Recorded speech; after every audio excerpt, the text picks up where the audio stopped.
옛날 강원도 어느 시골 마을에 한양에서 내려온 젊은 마님이 있었습니다.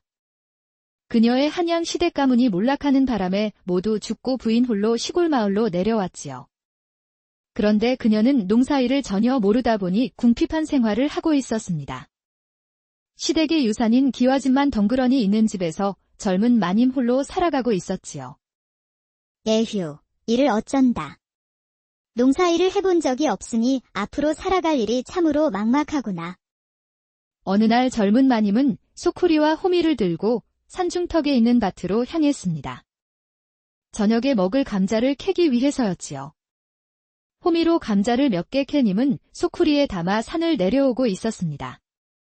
아니 그런데 산속 길 한쪽에 한 사내가 쓰러져 있는 게 아니겠습니까? 젊은 마님은 무서워 그냥 지나치려 했는데 갑자기 사내가 젊은 마님을 불렀지요. 이보시오. 며칠째 먹지 못해 허기가 져서 그러니 먹을 것 좀 있으면 주시겠소. 젊은 마님이 사내를 보니 금방이라도 죽을 사람처럼 보였습니다. 그럼 따라오시오. 걸을 수는 있겠소? 힘들긴 하지만 조금만 부축해주면 걸을 수는 있을 것 같소. 젊은 마님은 낯선 사내의 손을 잡고 일으켜 세워 주었습니다. 그러자 사내가 마님의 어깨에 팔을 걸쳤지요. 순간 젊은 마님은 당혹스럽고 가슴이 뛰었습니다. 그리고 얼굴까지 붉어졌지요. 하지만 굶어 죽을 것 같은 낯선 사내를 모른 채 할 수는 없었습니다. 사내는 젊은 마님의 어깨에 팔을 올리고 그녀를 의지한 채 한 걸음 한 걸음 발걸음을 떼었지요. 그리고 해질녘이 다 되어 젊은 마님 집에 도착했습니다. 이곳에서 잠시만 기다리시오.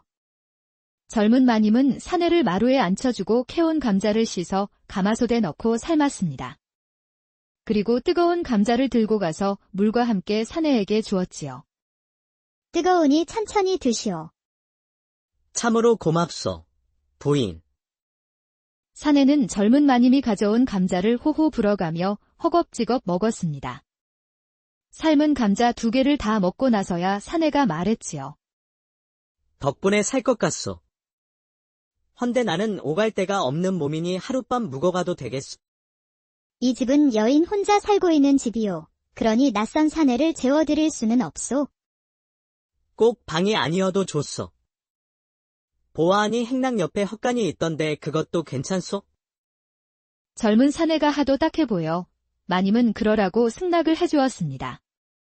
대신 아침 일찍 떠나주시오. 알겠소. 참으로 고맙소이다. 사내는 헛간으로 가고 마님은 안방으로 들어갔습니다. 그런데 자려고 잠자리에 누웠는데 마님은 잠이 오질 않았지요. 헛간에 있는 낯선 사내 때문에 왠지 불안하고 초조했습니다. 여인 홀로 사는 집에 낯선 사내가 들어와 있으니 마님은 긴장도 되었지요. 뜬 눈으로 밤을 샌 마님은 아침이 되어 해가 뜨자 긴장이 풀렸습니다. 밤새 아무 일도 일어나지 않았음에 감사하며 밖으로 나가 보았지요. 아니 그런데 밖으로 나간 마님은 깜짝 놀라고 말았습니다. 마당에는 캐온 감자가 쌓여 있었고 사내는 웃옷을 훌렁 벗고 장작을 패고 있었지요. 깜짝 놀란 젊은 마님이 사내에게 가서 물어보았습니다. 아니, 어찌 가지 않은 것이오? 그렇지 않아도 가려고 했는데 보아하니 겨울에 쓸데감도 먹을 것도 없더이다. 이곳은 산중이라 겨울에 땔감이 없으면 얼어 죽기 십상이요. 그래서 내가 겨울 채비를 해주려는 것이요. 들어보니 사내가 해주지 않으면 어차피 자신이 해야 할 일들이었습니다. 하지만 농사 경험 없는 여인의 몸으로는 모두 힘든 일이었지요. 고맙소. 허나 내게는 품삯을 줄 돈이 없소. 돈은 없어도 돼요. 힘들 때 당신이 나를 도와주었으니 내 그대를 도우려 할 뿐이요. 그런데 보아하니 농사 짓는 것이라곤 감자밖에 없는 것이요. 그렇소. 그게 다요. 저런, 어떻게 삼시세끼를 감자로만 때운단 말이요. 기다려 보시오. 오늘은 장작을 마저 패고 내일은 감자를 치고 쌀과 곡식으로 바꿔오리다. 젊은 마님은 낯선 사내의 말에 왠지 기대가 되었습니다. 그렇지 않아도 감자만 먹다 보니 더 이상 물려서 먹지도 못할 판이었지요. 그렇게까지 신경 써주시다니 참으로 고맙소. 나는 유아라 하오. 그대의 이름은 무엇이요? 난 박우성이라 하오. 그럼 오늘 밤은 행랑채를 쓰시오. 깨끗이 청소하고 닦아놨소. 고맙소. 부인. 다음날 날이 박자 박우성은 감자 한 가마를 메고 장터로 향했습니다. 그리고 그는 어떻게 하면 더 좋은 값을 받을 수 있을지 궁리를 하였지요. 그런데 그때 여종을 데리고 장보러 나온 귀부인 같은 분을 보았습니다. 그러자 박우성이 그녀를 찾아가 말했지요. 마님은 사내의 심금을 울릴 만큼 아름다운 미모를 가지셨소. 헌데 피부가 좀 아쉽구려. 그 말에 귀부인이 박우성을 보았지요. 아니, 지금 내가 내게 수작을 거는 것이냐? 수작이라니요. 당치도 않습니다. 단지 부인께서는 참 아름다우신데 피부가 건조해 까칠해 보여 안타까움에 말씀드렸지요. 아니, 그럼 내가 무슨 비법이라도 알고 있어 내게 말을 건 것이냐? 그야 당연하지요. 부인께서는 피부 관리만 잘하시면 양귀비도 부인께 무릎을 꿇을 것입니다. 호, 놈 참 말 한 번 잘하는구나. 그래, 그럼 방법이 무엇인지 어서 말해보거라. 방법은 제 감자를 매일매일 갈아 얼굴에 바르는 것입니다. 그 말에 귀부인의 얼굴이 황당하다는 표정이었지요. 아니, 감자를 어찌 얼굴에 바른단 말이냐? 마님이 그리 말하자 박우성은 마님의 귀에 대고 속삭였습니다. 한양 극소수의 기생들만 아는 비법이랍니다. 그 말에 귀부인의 눈이 갑자기 커졌지요. 정말이냐? 내게 감자나 팔아먹으려고 수작 부리는 것은 아니고? 뭐 그리 생각하신다면 가던 길이나 가시지요. 미모가 아까와 비법을 알려준 것인데 입 밖으로 나오는 말이 상당히 섭섭하구려. 구성이 그리 말하고 돌아서 몇 걸음도 떼지 않았는데 귀부인이 박우성을 불렀지요. 이봐, 총각. 아니 그렇다고 사내가 어찌 찔러만 보고 그냥 돌아서 간단 말이야.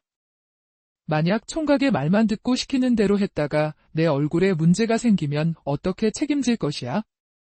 그런데 그때 옆에 있던 여종이 말했지요. 마님, 저도 언젠가 한번 들어본 것 같습니다요. 그럼 제가 먼저 해보고 이상 없으면 그때 마님께서 해도 되지 않겠습니까요? 여종의 말에 귀부인이 고개를 끄덕였습니다. 그래, 그럼 그 감자 값은 얼마나 하느냐? 딱 10냥입니다요. 아니, 장에서 2냥이면 살 것을 어찌 10냥이나 받는 것이야? 그야 이 감자는 흔하디흔한 먹는 감자가 아니고 미용 목적으로 특수 재배된 감자라 그렇지요. 아니, 그런 감자가 다 있단 말이냐? 그럼요. 사람들이 알면 난리가 나니 한양 기생들만 쉬쉬하면서 쓰고 있는 감자지요. 귀부인은 반신반의하면서 주머니에서 10냥을 꺼내 주었습니다. 감자는 내 집에 두고 가거라. 알겠소, 부인. 해보고 마음에 들면 내게 연락 주시오. 박우성은 귀부인이 알려준 집으로 찾아가 부엌에 감자를 내려놓았습니다. 그리고 그는 쌀과 곡식을 사서 집으로 돌아왔지요. 박우성은 2냥으로 쌀과 곡식을 사고 나머지 8냥을 마님에게 주었습니다. 아니, 무슨 돈이 이리 많으시오?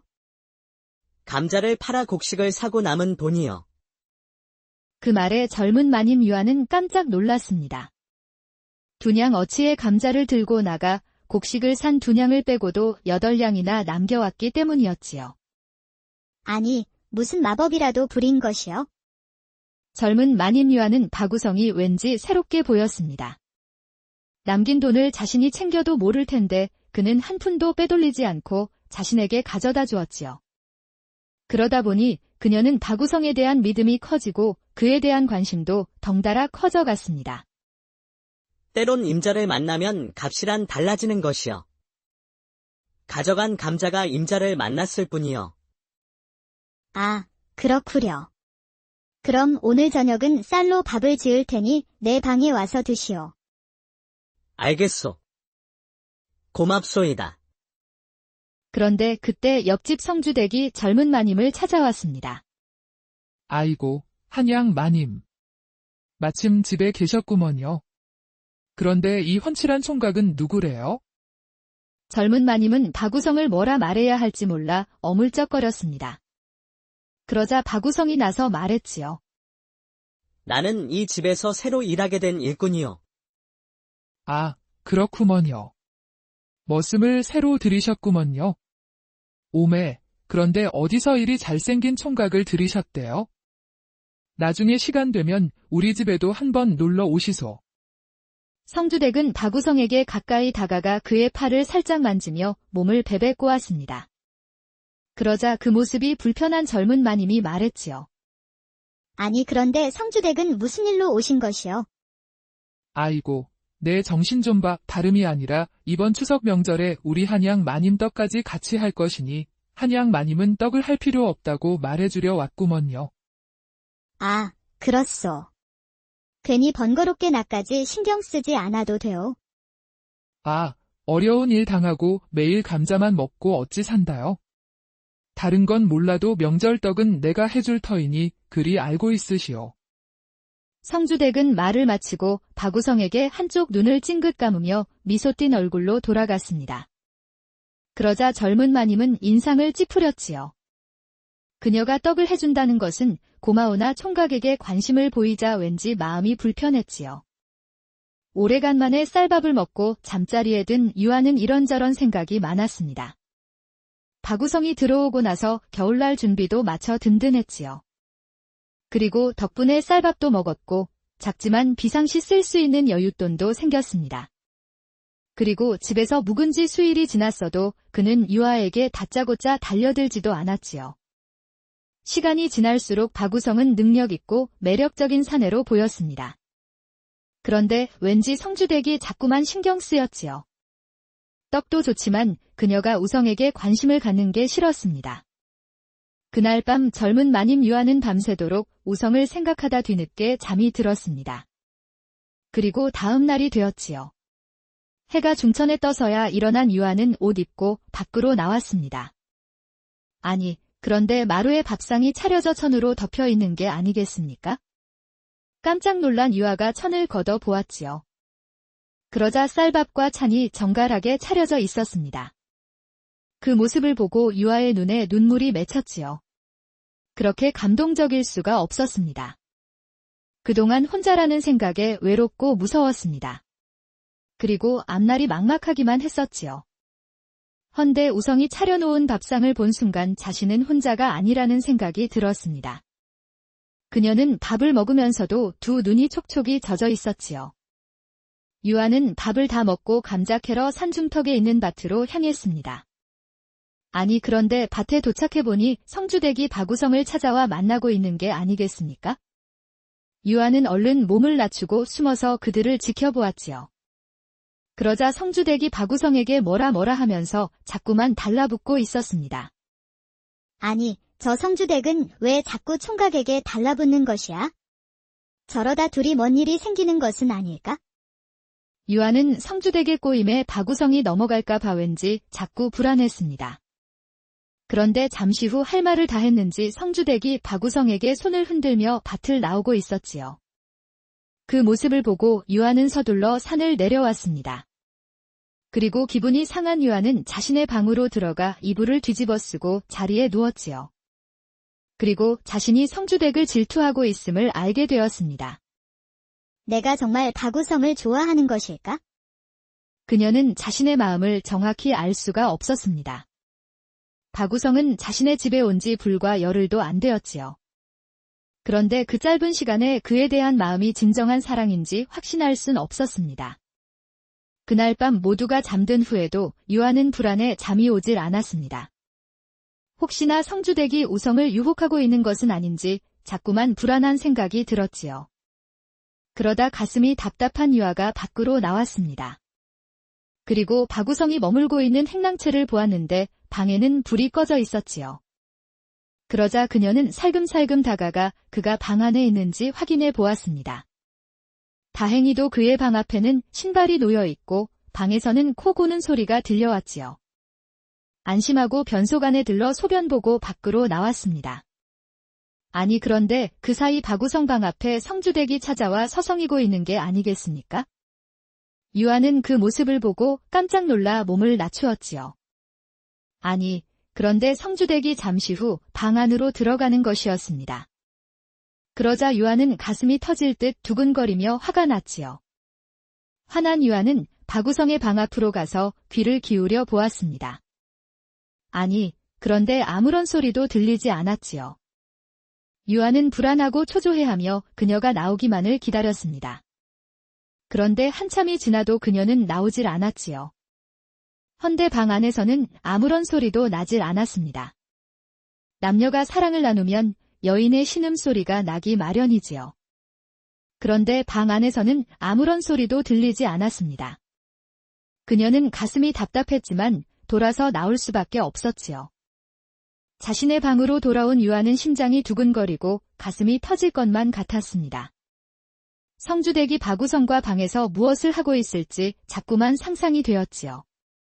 그녀는 불 끄고 문틈 사이로 행랑채를 주시했습니다. 그러자 잠시 후 성주댁이 방에서 나와 돌아가는 게 아니겠습니까? 방에서 무엇을 했는지는 몰라도 사랑을 나누기에는 충분한 시간이었지요. 그녀는 또 별별 생각을 다 하다가 한숨도 자지 못하고 아침이 되어서야 잠이 들었습니다. 그리고 오후가 되어 잠에서 일어났지요. 옷 입고 밖으로 나가보니 마루 위에 밥상이 차려져 있고 돈과 쪽지도 있었습니다. 내용을 보니 감자 한 가마를 팔아 쌀과 곡식을 사고 8량을 남겼다는 내용이었지요. 앞전과 똑같은 이문을 남겨왔습니다. 박우성, 그는 하루는 감자를 캐고 하루는 캔 감자를 장에 내다 팔았습니다. 그것은 유아가 시킨 것도 아니고 스스로 알아서 시작한 일이었지요. 젊은 마님 유아는 그런 박우성을 보며 무척 혼란스러웠습니다. 그는 한 푼도 받지 않고 일해주는 것은 물론이고 큰 이문까지 남겨다 주고 있었지요. 그리고 늦잠 자는 자신을 위해 밥상도 손수 차려 주었습니다. 아니, 박우성 그는 내게 어떤 마음일까?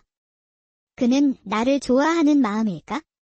아니면 그저 연민일 뿐일까? 그런데 성주댁과의 관계는 또 어떤 관계일까? 그녀는 머릿속이 정리가 되질 않았습니다. 그리고 며칠 후 추석 명절 전날이 되었지요.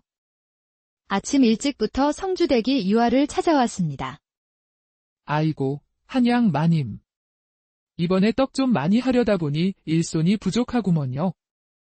그러니 총각 좀 하루만 빌려줘요. 아, 떡 쳐야 하는데 떡 칠 사내가 없구먼요. 유아는 옆집 살면서 성주댁 말을 안 들어줄 수도 없었습니다. 그렇다고 박우성을 그냥 보내주면 안 될 것 같았지요. 그녀는 아직도 며칠 전 밤에 성주댁이 박우성의 방으로 들어가 무엇을 했는지 알지 못했습니다. 그래서 유아는 박우성에게 바짝 다가가 귓속말로 말했지요. 가서 떡만 쳐주고 오시오. 절대 다른 떡을 치면 안 돼요. 그런 게 걱정이 되었소. 내가 성주댁과 무슨 정을 나눌까봐 신경이 쓰이는 것이여.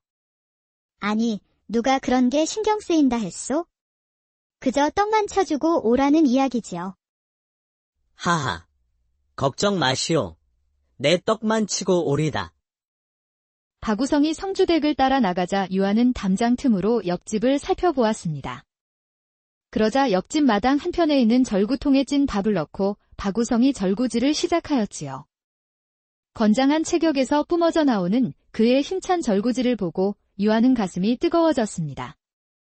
성주댁이 깊은 밤 우성의 방으로 들어가는 것을 그녀가 보아서였을까요? 그녀의 몸이 서서히 달아올랐지요. 얼굴까지 붉어진 유아는 얼른 자신의 방으로 돌아왔습니다. 그리고 깊은 한숨을 내쉬며 흥분된 가슴을 진정시켰지요. 아니, 내 가슴이 왜 이리 뛰는 것이야? 내 생에 이런 일은 없었건만. 우성의 절구질만 보았을 뿐인데 내 심장이 요동을 치는구나. 그날 오후가 되니 박우성이 돌아왔습니다. 부인, 안에 계시오. 우성의 목소리에 유아가 얼른 밖으로 나왔습니다. 떡친 대가로 성주댁이 인절미를 싸주었소. 따뜻할 때 한번 먹어보시구려. 그녀는 우성이 가져온 인절미가 왠지 먹고 싶지가 않았습니다. 아니, 왜 인절미를 싫어하시? 아니 그런 게 아니라 밥 먹은 지 얼마 안 되어 생각이 없소. 아, 그렇소. 그럼 부인은 무엇을 좋아하시오? 내일 장에 나가면 부인이 원하는 것을 사다 주리다. 뭐 특별히 먹고 싶은 게 없소. 그런데 한 가지 궁금한 게 있어? 그것이 무엇이오? 유아는 말을 꺼낼까 말까 고민하다가 용기 내어 물어봤습니다. 엊그제 밤에 성주대기 행랑채에서 나오던데 두 사람은 무슨 사이요? 아니, 무슨 사이라니. 그리고 성주댁이 내 방에서 나왔다는 것은 또 무슨 말이요? 박우성이 얼굴색도 변하지 않고 물어오자 유아는 순간 당혹스러웠습니다. 엊그제 밤에 성주대기 행랑채를 다녀간 것을 모른단 말이요? 무슨 소리 하는지 나는 통 모르겠소. 박우성이 진짜 몰라서 하는 소리인지 아니면 시침이 떼는 것인지 유아는 분간이 되질 않았지요. 뭐, 모르면 되었소. 내가 잘못 봤나 보오. 다음날 박우성이 감자를 메고 나가자 유아는 그의 뒤를 멀찍이서 따라가 보았습니다. 그가 어떻게 돈을 벌어오는지도 궁금했지만 그보다도 그에 대해 더 많은 것을 알고 싶은 마음에서였지요. 한참을 따라가 보니 그가 장터거리에서 감자를 내려놓고 누군가를 기다렸습니다. 그러자 잠시 후 웬 귀부인이 그 앞에 나타났지요. 나왔는가, 우성. 어서 오시오, 부인. 자네 덕에 요즘 내 피부가 한 10년은 젊어 보이는구려. 호호. 하루도 거르지 않고 매일매일 감자를 갈아 얼굴과 온몸에 바르고 있다네. 호호. 아, 그렇습니까? 그렇다면 부인의 몸도 무척 아름답겠습니다. 그렇다네. 자네, 내 몸 한번 보고 싶지 않나? 내 아무한테나 내 몸을 보여주진 않는다네. 자, 특별히 내 마음에 드니 내 한번 보여줌세. 그렇다면 저야 영광이지요. 그럼 떡 본 김에 제사 지낸다고 마침내 서방이 한양에 가고 없네? 그러니 나를 따라오시게. 예. 화순아, 내가 먼저 가서 별채에 자리 깔아놓고 아무도 근처에 오지 못하게 하거라. 네, 알겠습니다요, 마님. 박우성은 귀부인을 따라 그녀의 집으로 향했습니다. 멀찍이서 이를 지켜보고 있던 유아는 심장이 떨리고 분노가 끓어올랐지요. 아, 그런 거였어? 그러니까 감자를 판 게 아니고 몸을 판 돈이었어. 그동안 성주댁과의 일은 설마설마했지만 오늘 보니 바람둥이가 틀림없었지요. 화가 난 유아는 곧장 집으로 돌아왔습니다. 그리고 그녀는 이불 속으로 들어가 눈물을 흘렸지요. 그날 오늦게 박우성이 돌아와 유아를 불렀습니다. 부인, 나왔소. 유아는 우성의 말에도 밖으로 나오질 않았습니다. 부인이 좋아할 만한 한과를 사왔소이다. 어서 나와 한번 드셔보구려. 그래도 유아는 아무 대답이 없었습니다. 그러자 우성은 감자를 판 돈과 유아에게 주려고 사온 한과를 마루에 두었지요.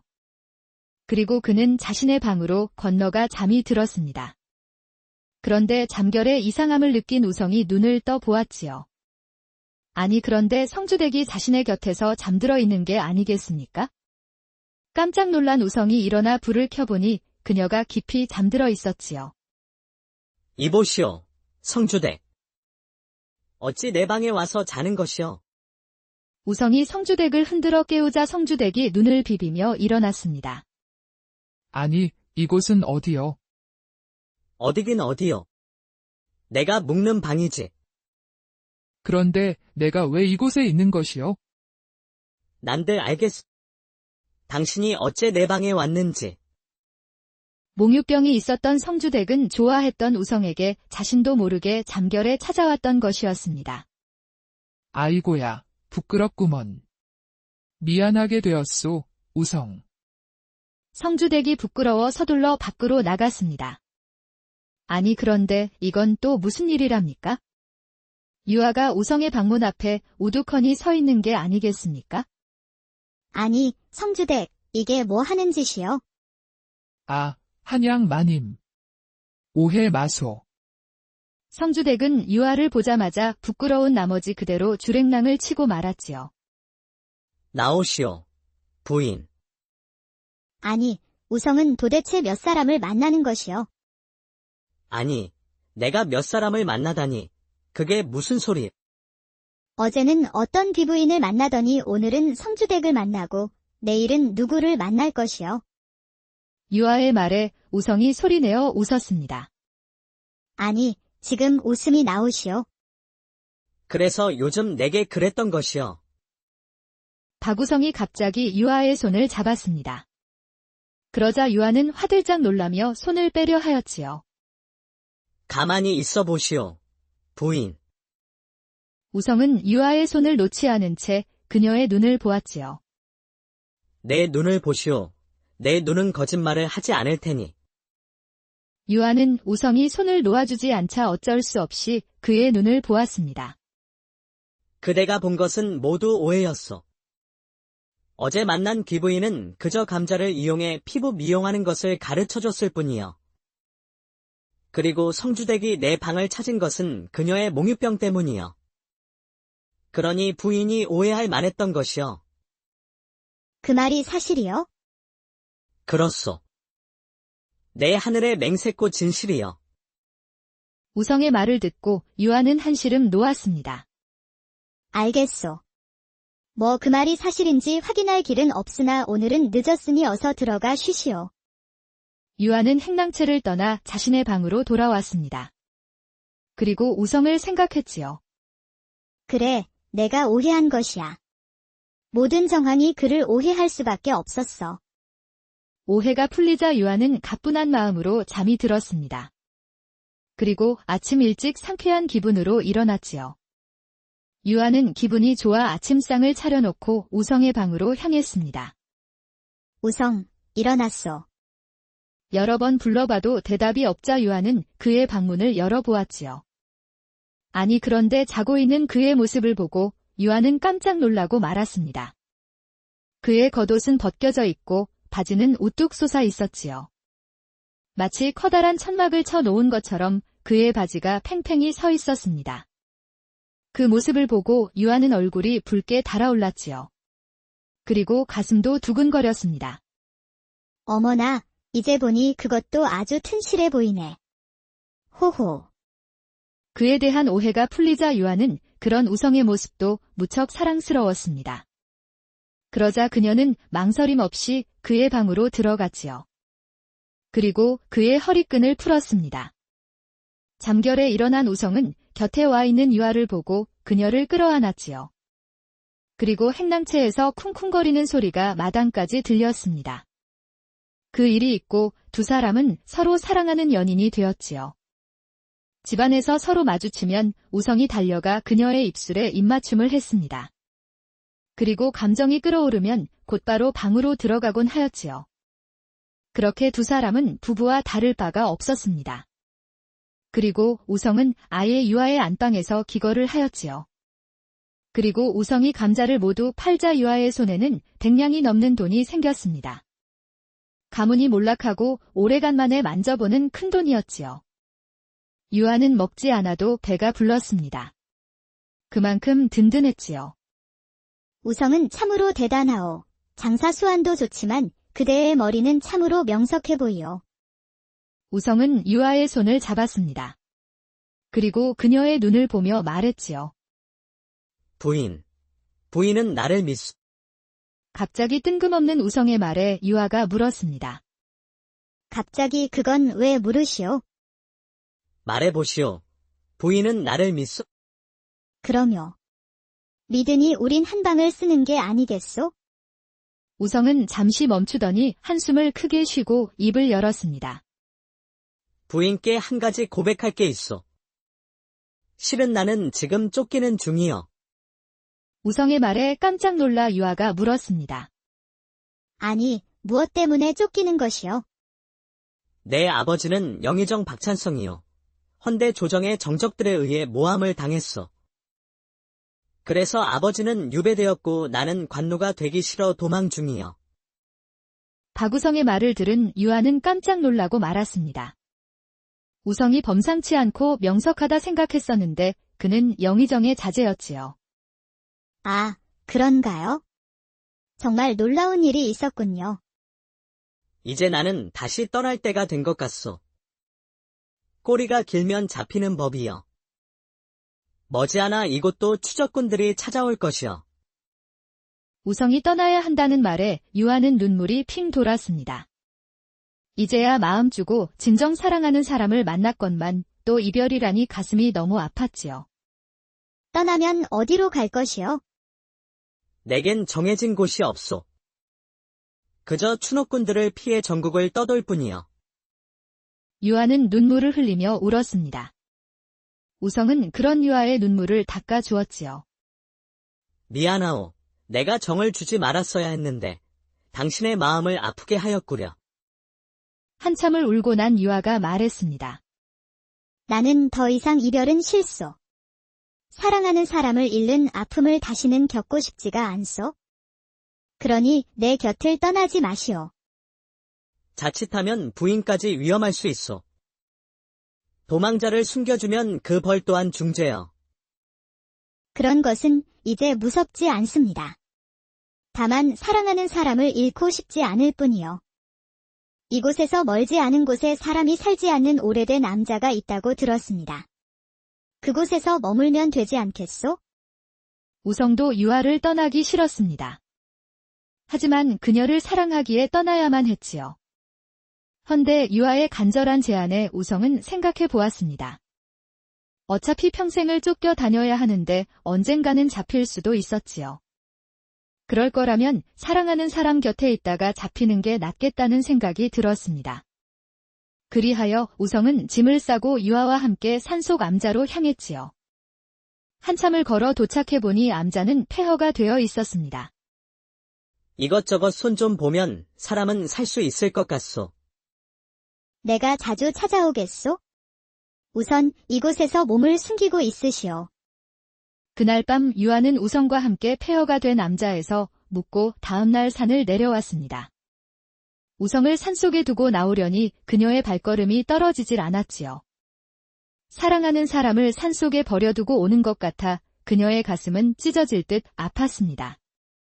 그리고 그녀는 한 달에 2번씩 먹을 것을 챙겨 아무도 몰래 우성을 찾아갔지요.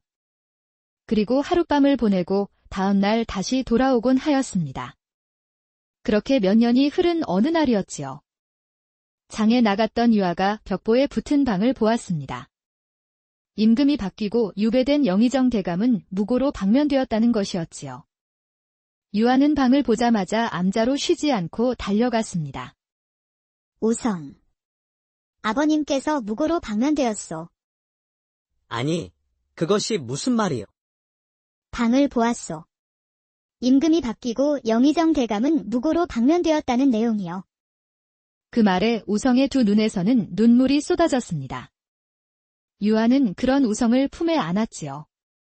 사필귀정이요. 하늘이 도운 것이지요. 영의정 대감을 모함한 자들은 모두 처형되었다고 하니 너무 억울해 마시오.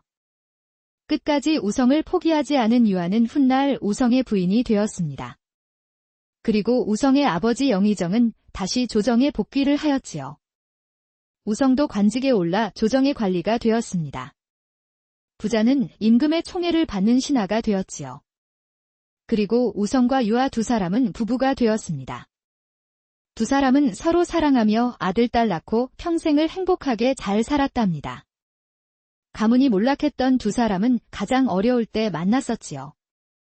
먹지 못해 굶어 죽을 뻔했고 살아갈 일이 막막했던 두 사람이었습니다. 허나 그런 어려움 속에서 두 사람의 사랑은 싹텄지요. 부인, 모든 게 당신 덕이요. 당신 덕에 내가 살아날 수 있었어. 호호, 그건 당신의 바지 속에 있는 그것 때문이지요. 그날 우뚝 솟아있는 당신의 바지. 옛날 강원도 어느 시골 마을에 한양에서 내려온 젊은 마님이 있었습니다.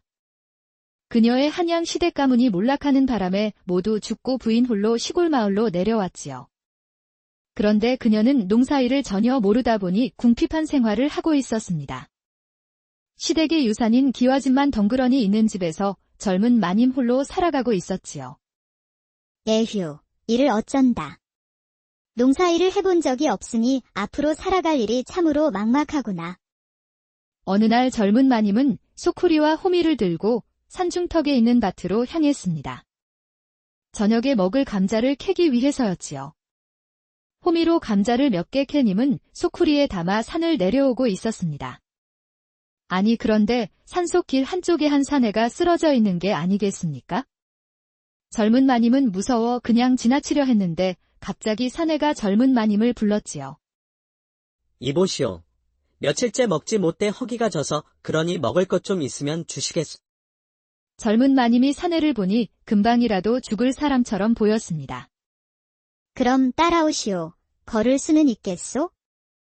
힘들긴 하지만 조금만 부축해주면 걸을 수는 있을 것 같소. 젊은 마님은 낯선 사내의 손을 잡고 일으켜 세워 주었습니다. 그러자 사내가 마님의 어깨에 팔을 걸쳤지요. 순간 젊은 마님은 당혹스럽고 가슴이 뛰었습니다. 그리고 얼굴까지 붉어졌지요. 하지만 굶어 죽을 것 같은 낯선 사내를 모른 채 할 수는 없었습니다. 사내는 젊은 마님의 어깨에 팔을 올리고 그녀를 의지한 채 한 걸음 한 걸음 발걸음을 떼었지요. 그리고 해질녘이 다 되어 젊은 마님 집에 도착했습니다. 이곳에서 잠시만 기다리시오. 젊은 마님은 사내를 마루에 앉혀주고 캐온 감자를 씻어 가마솥에 넣고 삶았습니다. 그리고 뜨거운 감자를 들고 가서 물과 함께 사내에게 주었지요. 뜨거우니 천천히 드시오. 참으로 고맙소, 부인. 사내는 젊은 마님이 가져온 감자를 호호 불어가며 허겁지겁 먹었습니다. 삶은 감자 2개를 다 먹고 나서야 사내가 말했지요. 덕분에 살 것 같소.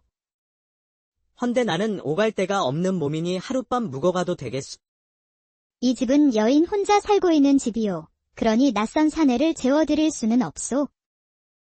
꼭 방이 아니어도 좋소. 보아하니 행랑 옆에 헛간이 있던데 그것도 괜찮소? 젊은 사내가 하도 딱해 보여 마님은 그러라고 승낙을 해주었습니다. 대신 아침 일찍 떠나주시오. 알겠소. 참으로 고맙소이다. 사내는 헛간으로 가고 마님은 안방으로 들어갔습니다. 그런데 자려고 잠자리에 누웠는데 마님은 잠이 오질 않았지요. 헛간에 있는 낯선 사내 때문에 왠지 불안하고 초조했습니다. 여인 홀로 사는 집에 낯선 사내가 들어와 있으니 마님은 긴장도 되었지요. 뜬 눈으로 밤을 샌 마님은 아침이 되어 해가 뜨자 긴장이 풀렸습니다. 밤새 아무 일도 일어나지 않았음에 감사하며 밖으로 나가 보았지요. 아니 그런데 밖으로 나간 마님은 깜짝 놀라고 말았습니다. 마당에는 캐온 감자가 쌓여 있었고 사내는 웃옷을 훌렁 벗고 장작을 패고 있었지요. 깜짝 놀란 젊은 마님이 사내에게 가서 물어보았습니다. 아니, 어찌 가지 않은 것이오? 그렇지 않아도 가려고 했는데 보아하니 겨울에 쓸데감도 먹을 것도 없더이다. 이곳은 산중이라 겨울에 땔감이 없으면 얼어 죽기 십상이요. 그래서 내가 겨울 채비를 해주려는 것이요. 들어보니 사내가 해주지 않으면 어차피 자신이 해야 할 일들이었습니다. 하지만 농사 경험 없는 여인의 몸으로는 모두 힘든 일이었지요. 고맙소. 허나 내게는 품삯을 줄 돈이 없소. 돈은 없어도 돼요. 힘들 때 당신이 나를 도와주었으니 내 그대를 도우려 할 뿐이요. 그런데 보아하니 농사 짓는 것이라곤 감자밖에 없는 것이요. 그렇소. 그게 다요. 저런, 어떻게 삼시세끼를 감자로만 때운단 말이요. 기다려 보시오. 오늘은 장작을 마저 패고 내일은 감자를 치고 쌀과 곡식으로 바꿔오리다. 젊은 마님은 낯선 사내의 말에 왠지 기대가 되었습니다. 그렇지 않아도 감자만 먹다 보니 더 이상 물려서 먹지도 못할 판이었지요. 그렇게까지 신경 써주시다니 참으로 고맙소. 나는 유아라 하오. 그대의 이름은 무엇이요? 난 박우성이라 하오. 그럼 오늘 밤은 행랑채를 쓰시오. 깨끗이 청소하고 닦아놨소. 고맙소. 부인. 다음날 날이 밝자 박우성은 감자 한 가마를 메고 장터로 향했습니다. 그리고 그는 어떻게 하면 더 좋은 값을 받을 수 있을지 궁리를 하였지요.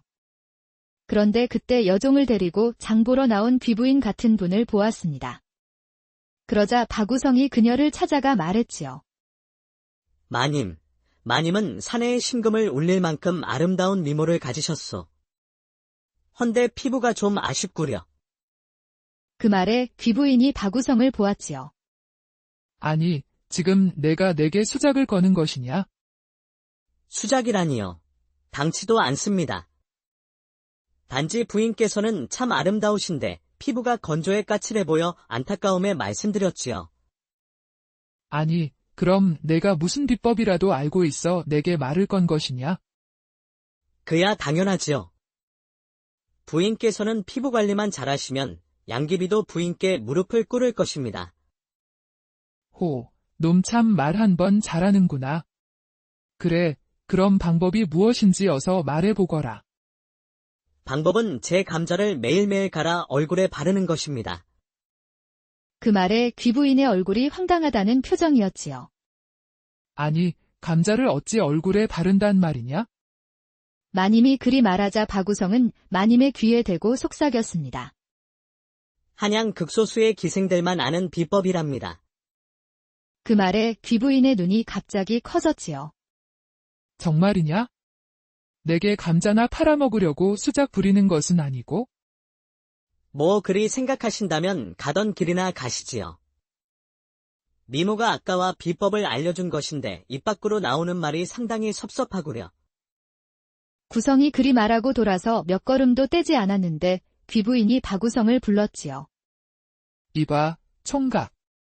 아니 그렇다고 사내가 어찌 찔러만 보고 그냥 돌아서 간단 말이야.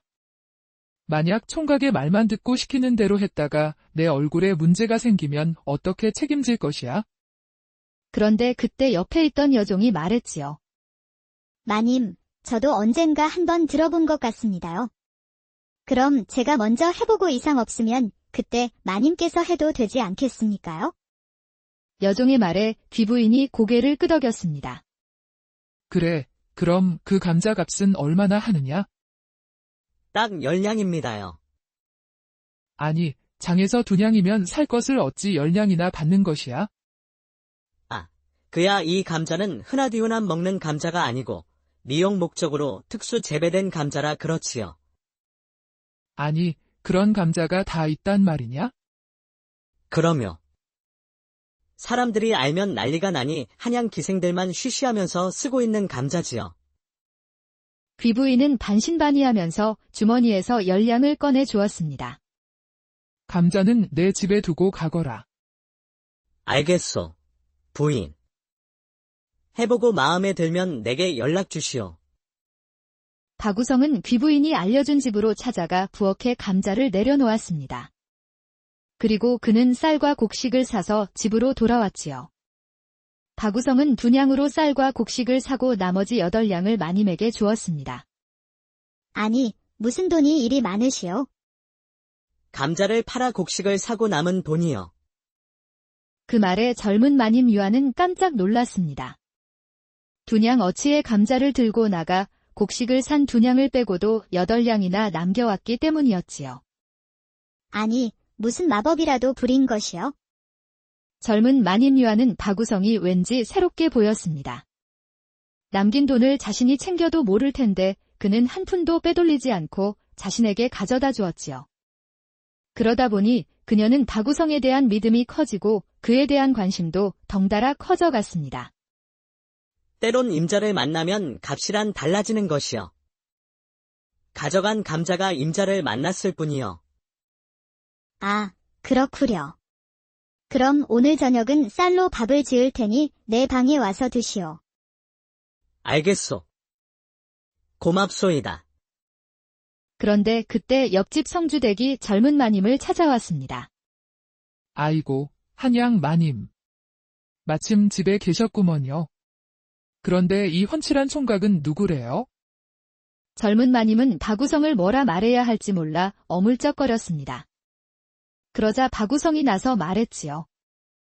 나는 이 집에서 새로 일하게 된 일꾼이요. 아, 그렇구먼요. 머슴을 새로 들이셨구먼요.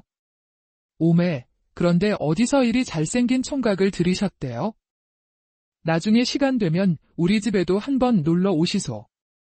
성주댁은 박우성에게 가까이 다가가 그의 팔을 살짝 만지며 몸을 베베 꼬았습니다. 그러자 그 모습이 불편한 젊은 마님이 말했지요. 아니 그런데 성주댁은 무슨 일로 오신 것이요? 아이고, 내 정신 좀 봐. 다름이 아니라 이번 추석 명절에 우리 한양 마님 떡까지 같이 할 것이니 한양 마님은 떡을 할 필요 없다고 말해주려 왔구먼요. 아, 그렇소. 괜히 번거롭게 나까지 신경 쓰지 않아도 돼요. 아, 어려운 일 당하고 매일 감자만 먹고 어찌 산다요? 다른 건 몰라도 명절떡은 내가 해줄 터이니 그리 알고 있으시오. 성주댁은 말을 마치고 박우성에게 한쪽 눈을 찡긋 감으며 미소 띤 얼굴로 돌아갔습니다. 그러자 젊은 마님은 인상을 찌푸렸지요. 그녀가 떡을 해준다는 것은 고마우나 총각에게 관심을 보이자 왠지 마음이 불편했지요. 오래간만에 쌀밥을 먹고 잠자리에 든 유아는 이런저런 생각이 많았습니다. 박우성이 들어오고 나서 겨울날 준비도 마쳐 든든했지요. 그리고 덕분에 쌀밥도 먹었고 작지만 비상시 쓸 수 있는 여윳돈도 생겼습니다. 그리고 집에서 묵은지 수일이 지났어도 그는 유아에게 다짜고짜 달려들지도 않았지요. 시간이 지날수록 박우성은 능력있고 매력적인 사내로 보였습니다. 그런데 왠지 성주댁이 자꾸만 신경 쓰였지요. 떡도 좋지만 그녀가 우성에게 관심을 갖는 게 싫었습니다. 그날 밤 젊은 마님 유아는 밤새도록 우성을 생각하다 뒤늦게 잠이 들었습니다. 그리고 다음 날이 되었지요. 해가 중천에 떠서야 일어난 유아는 옷 입고 밖으로 나왔습니다. 아니, 그런데 마루에 밥상이 차려져 천으로 덮여 있는 게 아니겠습니까? 깜짝 놀란 유아가 천을 걷어 보았지요. 그러자 쌀밥과 찬이 정갈하게 차려져 있었습니다. 그 모습을 보고 유아의 눈에 눈물이 맺혔지요. 그렇게 감동적일 수가 없었습니다. 그동안 혼자라는 생각에 외롭고 무서웠습니다. 그리고 앞날이 막막하기만 했었지요. 헌데 우성이 차려놓은 밥상을 본 순간 자신은 혼자가 아니라는 생각이 들었습니다. 그녀는 밥을 먹으면서도 두 눈이 촉촉이 젖어 있었지요. 유아는 밥을 다 먹고 감자 캐러 산중턱에 있는 밭으로 향했습니다. 아니 그런데 밭에 도착해보니 성주댁이 박우성을 찾아와 만나고 있는 게 아니겠습니까? 유아는 얼른 몸을 낮추고 숨어서 그들을 지켜보았지요. 그러자 성주댁이 박우성에게 뭐라 하면서 자꾸만 달라붙고 있었습니다. 아니, 저 성주댁은 왜 자꾸 총각에게 달라붙는 것이야? 저러다 둘이 뭔 일이 생기는 것은 아닐까? 유아는 성주댁의 꼬임에 박우성이 넘어갈까 봐 왠지 자꾸 불안했습니다. 그런데 잠시 후 할 말을 다 했는지 성주댁이 박우성에게 손을 흔들며 밭을 나오고 있었지요. 그 모습을 보고 유아는 서둘러 산을 내려왔습니다. 그리고 기분이 상한 유아는 자신의 방으로 들어가 이불을 뒤집어 쓰고 자리에 누웠지요. 그리고 자신이 성주댁을 질투하고 있음을 알게 되었습니다. 내가 정말 박우성을 좋아하는 것일까? 그녀는 자신의 마음을 정확히 알 수가 없었습니다. 박우성은 자신의 집에 온 지 불과 열흘도 안 되었지요. 그런데 그 짧은 시간에 그에 대한 마음이 진정한 사랑인지 확신할 순 없었습니다. 그날 밤 모두가 잠든 후에도 유아는 불안해 잠이 오질 않았습니다. 혹시나 성주댁이 우성을 유혹하고 있는 것은 아닌지 자꾸만 불안한 생각이 들었지요. 그러다 가슴이 답답한 유아가 밖으로 나왔습니다. 그리고 박우성이 머물고 있는 행랑채를 보았는데 방에는 불이 꺼져 있었지요. 그러자 그녀는 살금살금 다가가 그가 방 안에 있는지 확인해 보았습니다. 다행히도 그의 방 앞에는 신발이 놓여 있고 방에서는 코 고는 소리가 들려왔지요. 안심하고 변속 안에 들러 소변 보고 밖으로 나왔습니다. 아니 그런데 그 사이 박우성 방 앞에 성주댁이 찾아와 서성이고 있는 게 아니겠습니까? 유아는 그 모습을 보고 깜짝 놀라 몸을 낮추었지요. 아니, 그런데 성주댁이 잠시 후 방 안으로 들어가는 것이었습니다. 그러자 유아는 가슴이 터질 듯 두근거리며 화가 났지요. 화난 유아는 박우성의 방 앞으로 가서 귀를 기울여 보았습니다. 아니, 그런데 아무런 소리도 들리지 않았지요. 유아는 불안하고 초조해하며 그녀가 나오기만을 기다렸습니다. 그런데 한참이 지나도 그녀는 나오질 않았지요. 헌데 방 안에서는 아무런 소리도 나질 않았습니다.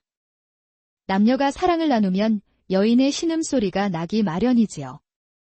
그런데 방 안에서는 아무런 소리도 들리지 않았습니다. 그녀는 가슴이 답답했지만 돌아서 나올 수밖에 없었지요. 자신의 방으로 돌아온 유아는 심장이 두근거리고 가슴이 터질 것만 같았습니다. 성주댁이 박우성과 방에서 무엇을 하고 있을지 자꾸만 상상이 되었지요. 그녀는 불 끄고 문틈 사이로 행랑채를 주시했습니다. 그러자 잠시 후 성주댁이 방에서 나와 돌아가는 게 아니겠습니까? 방에서 무엇을 했는지는 몰라도 사랑을 나누기에는 충분한 시간이었지요. 그녀는 또 별별 생각을 다 하다가 한숨도 자지 못하고 아침이 되어서야 잠이 들었습니다. 그리고 오후가 되어 잠에서 일어났지요.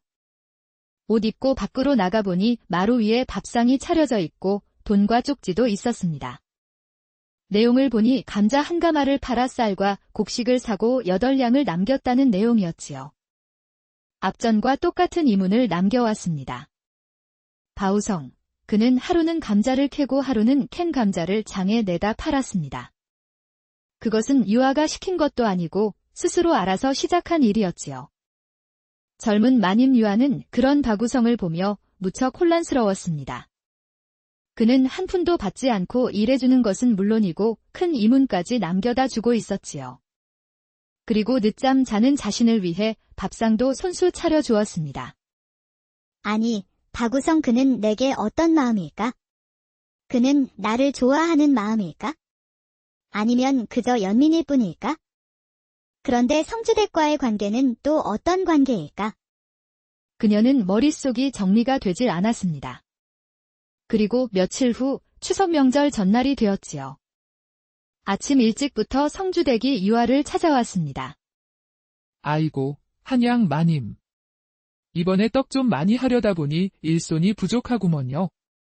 그러니 총각 좀 하루만 빌려줘요. 아, 떡 쳐야 하는데 떡 칠 사내가 없구먼요. 유아는 옆집 살면서 성주댁 말을 안 들어줄 수도 없었습니다. 그렇다고 박우성을 그냥 보내주면 안 될 것 같았지요. 그녀는 아직도 며칠 전 밤에 성주댁이 박우성의 방으로 들어가 무엇을 했는지 알지 못했습니다. 그래서 유아는 박우성에게 바짝 다가가 귓속말로 말했지요. 가서 떡만 쳐주고 오시오. 절대 다른 떡을 치면 안 돼요. 그런 게 걱정이 되었소. 내가 성주댁과 무슨 정을 나눌까봐 신경이 쓰이는 것이여. 아니, 누가 그런 게 신경 쓰인다 했소? 그저 떡만 쳐주고 오라는 이야기지요. 하하, 걱정 마시오. 내 떡만 치고 오리다. 박우성이 성주댁을 따라 나가자 유아는 담장 틈으로 옆집을 살펴보았습니다.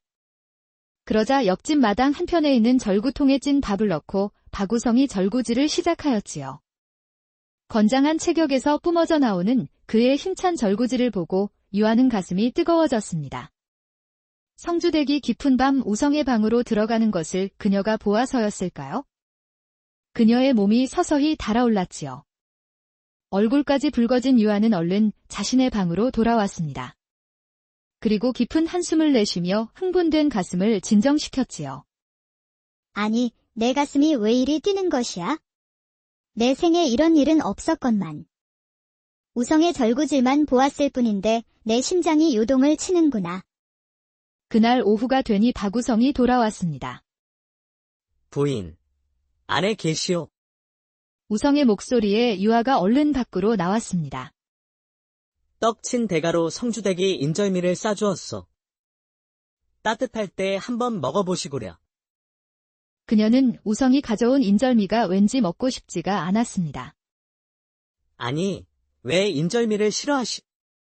아니 그런 게 아니라 밥 먹은 지 얼마 안 되어 생각이 없소. 아, 그렇소. 그럼 부인은 무엇을 좋아하시오? 내일 장에 나가면 부인이 원하는 것을 사다 주리다. 뭐 특별히 먹고 싶은 게 없소. 그런데 한 가지 궁금한 게 있어? 그것이 무엇이오? 유아는 말을 꺼낼까 말까 고민하다가 용기 내어 물어봤습니다. 엊그제 밤에 성주대기 행랑채에서 나오던데 두 사람은 무슨 사이요? 아니, 무슨 사이라니. 그리고 성주댁이 내 방에서 나왔다는 것은 또 무슨 말이요? 박우성이 얼굴색도 변하지 않고 물어오자 유아는 순간 당혹스러웠습니다. 엊그제 밤에 성주대기 행랑채를 다녀간 것을 모른단 말이요? 무슨 소리 하는지 나는 통 모르겠소. 박우성이 진짜 몰라서 하는 소리인지 아니면 시침이 떼는 것인지 유아는 분간이 되질 않았지요. 뭐, 모르면 되었소. 내가 잘못 봤나 보오. 다음날 박우성이 감자를 메고 나가자 유아는 그의 뒤를 멀찍이서 따라가 보았습니다. 그가 어떻게 돈을 벌어오는지도 궁금했지만 그보다도 그에 대해 더 많은 것을 알고 싶은 마음에서였지요. 한참을 따라가 보니 그가 장터거리에서 감자를 내려놓고 누군가를 기다렸습니다. 그러자 잠시 후 웬 귀부인이 그 앞에 나타났지요. 나왔는가, 우성. 어서 오시오, 부인. 자네 덕에 요즘 내 피부가 한 10년은 젊어 보이는구려. 호호.